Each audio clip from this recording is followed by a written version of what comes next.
Hey all, Hipper here, and welcome to the channel and welcome back to Sea of Conquest. So today I'm going to show you how at the moment you can get the best Cutthroat build in the game.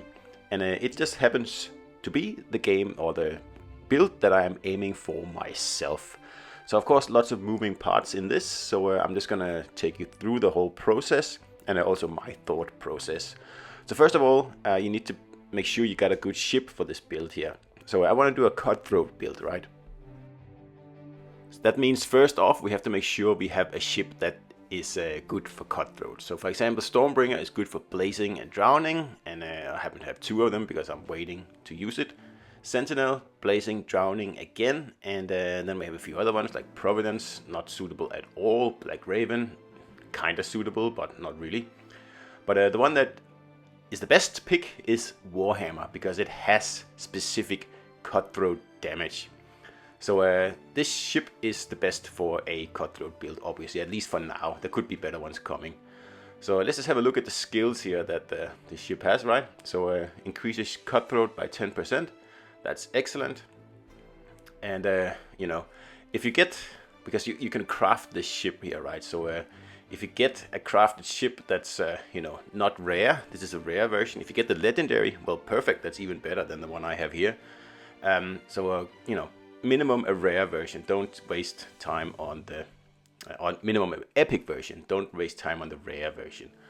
So also make sure that you equip the ship with the Requiescence Black set. I have 3 of the items here at legendary level 15, so maxed for me at the moment. So I just need a rudder, right? So I can complete the setup and increase the damage even more and get the 4 pieces bonus, which gives me 8% more damage. So there's a lot of things you have to think about here. So you need to think about what ships do I have, and of course what level are they, and what items do I have, and also what heroes do I have, right? So like I said, I want to do a Cutthroat build. So now we have a level 20 Warhammer, and it's fairly well equipped. So let's have a look at the heroes now. So the builds I have now, I'll just show you quickly. On my flagship is a defensive build. I'm trying to get rid of Sharky, but at the moment he's just sticking around. And of course on my second ship it is a blazing build with Lester, Tanaka and Ned. I'm just waiting for someone to replace Ned, but so far no luck. And then of course I want to you know, build my third ship into a Cutthroat build, because I want to do direct damage with that ship. Just remember that the damage types are different, right? Cutthroat is a direct damage. It doesn't stack or anything like that. So you can see here I have a pretty suboptimal build. Madame Lulu is, yeah, I really have to get rid of her, and I'll tell you how I'm planning to do that later in the video.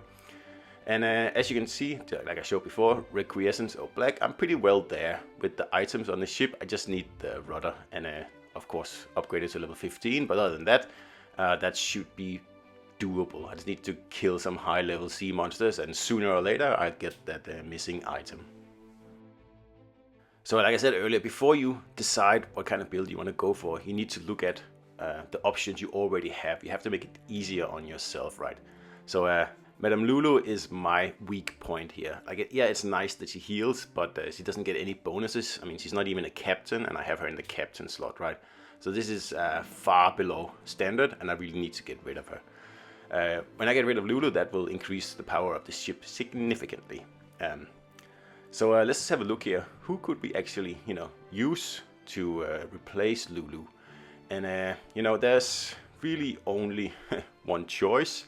And unfortunately I missed out of him last season, but I'm going to make up for it this season, because he will be available soon. And you know, of course I am talking about Bones, the season 1 exclusive legendary hero. As you can tell, he's got Cutthroat damage, and he's got some really good skills that are especially useful in hand-to-hand combat, because both naval warfare, of course, like he's very like a focused damage dealer, right? So remember that, no stacks or anything like that. And if you look here in close combat, he can do some serious, you know, direct one-off damage, and that's what I need, and that's why I am aiming to complete this build here.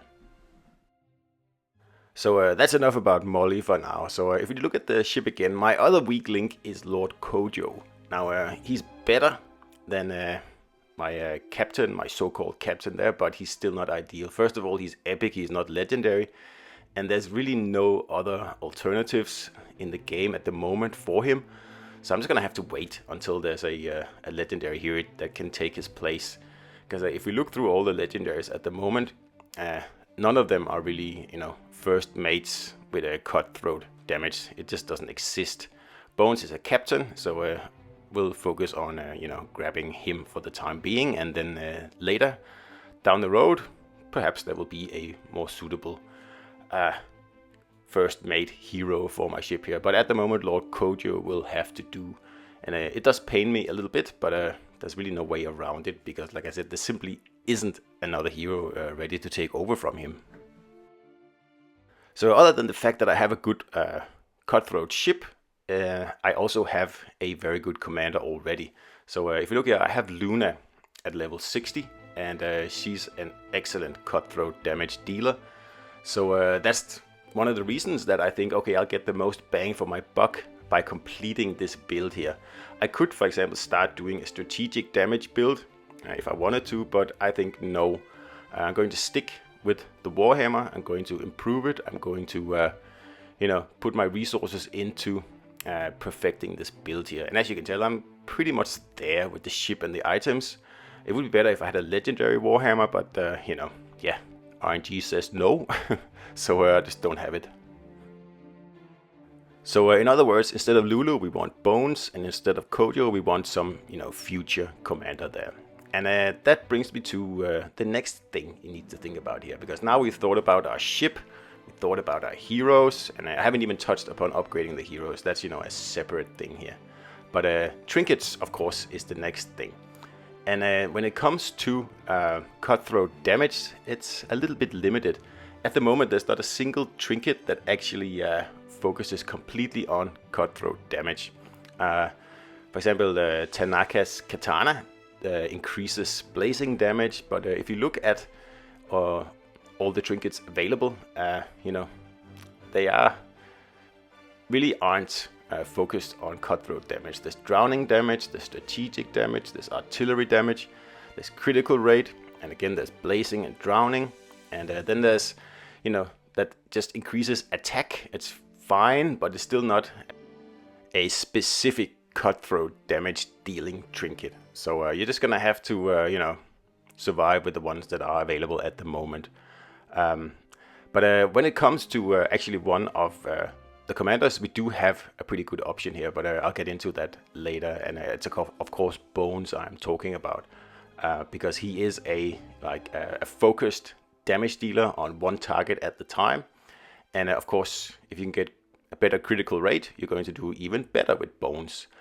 So anyway, to get Bones, how do we do that? You can see, so right now you can get the Undying Oath, for example, and Griffin, if you're such inclined. I'm not. I am going to wait for Bones. And like I said in a few videos, it's very important that you check the calendar in here in the Conk area. So you can see this week is Griffin, and next week is Ophelia, and the week after is Bones. And to get Bones during one of these events here, you will need to, if you're unlucky, spend 80 of the golden conks, right? Then you're guaranteed to get him. You could be lucky and get him like by using 2, but guarantee means 80.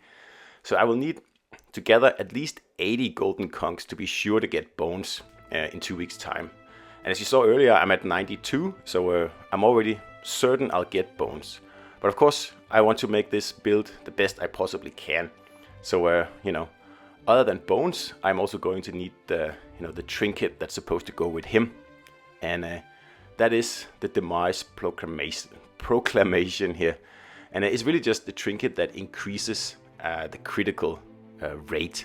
So because, cutthroat damage in general is a single target damage, it's good to do extra critical, right? And Bones in particular is really, really good at this damage type, and he does huge amounts of damage to a single target. So you really want to up his crit rate. And then later down the way, or the road, maybe there will be another trinket that I can put on the other commanders. But at the moment, bones and the 2 guns there, that's what I'm aiming for. And of course you can do the same thing. If you're looking for Ophelia and, you know, the Withered Heart, you could do the same thing. It's just a matter of timing, because otherwise you're going to have to purchase a lot of golden conchs and it gets very expensive. So just plan what you are, you know, attempting to do.